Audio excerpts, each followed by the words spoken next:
नमस्कार, स्वाद आस्वादमध्ये स्वागत आहे तुमचं। आज आपल्याला खानदेश स्पेशल बाजरीचा घाटा बनवायचा आहे। सर्दी पडशामध्ये किंवा खोकले झालेला असेल तरी हा घाटा उपयुक्त ठरतो आणि बाळंतिणीसाठीही हा घाटा उपयुक्त ठरतो। खानदेशमध्ये याला बाजरीचा घाटा असं म्हणतात, तर काही ठिकाणी पिठवणी असंही म्हटलं जातं, पेज असंही म्हटलं जातं किंवा सूप असंही म्हटलं जातं। तुमच्याकडे ह्या बाजरीच्या घाटाला काय म्हणतात ते नक्की सांगा। चला मग आता खानदेश स्पेशल बाजरीचा घाटा बनवूया। आज आपल्याला खानदेश स्पेशल बाजरीचा घाटा बनवायचा आहे। त्यासाठी हे बाजरीचं पीठ घेतलेलं आहे। हे साधारण 1 वाटी बाजरीचं पीठ आहे। तुम्हाला जेवढ्या प्रमाणात घाटा बनवायचा असेल त्यानुसार बाजरीचं पीठ घ्या।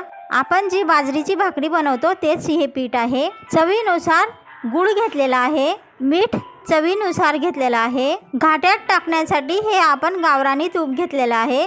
तुम्हाला जर तेल घ्यायचं असेल तर तुम्ही तेल घेतलं तरी चालू शकतं। आता अगोदर बाजरीचा घाटा बनवण्यासाठी आपण हे बाजरीच्या पिठामध्ये पाणी टाकून हे पीठ भिजवून घेणार आहोत। थोडं थोडं करत पाणी टाकायचं म्हणजे गाठी होणार नाही पिठाच्या।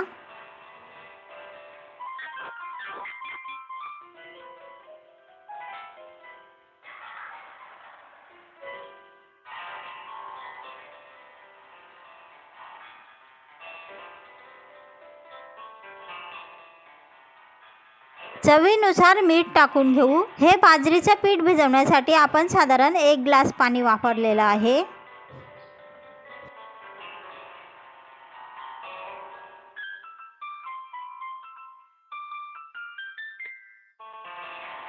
आता आपण गॅसवर एक भांडं ठेवून त्याच्यामध्ये 1 ग्लास पाणी टाकून घेतलेलं आहे।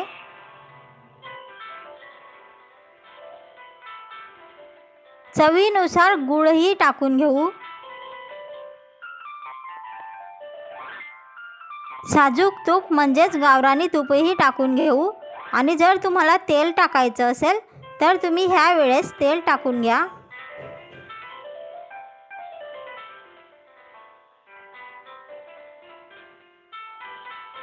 आता आपल्याला हा गूळ वितळेपर्यंत पाण्याला उकळी येऊ द्यायची आहे।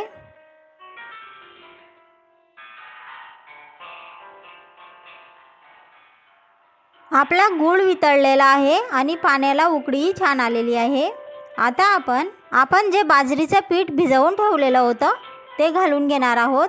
हळूहळू घालायचं आणि सारखं ढवळत राहायचं म्हणजे त्यामध्ये गाठी वगैरे होणार नाही। आणि आता आपल्याला मंद आचेवर हा घाटा शिजवून घ्यायचा आहे। घाटा शिजवताना सारखं ढवळत राहायचं म्हणजे गाठी वगैरे होणार नाहीत।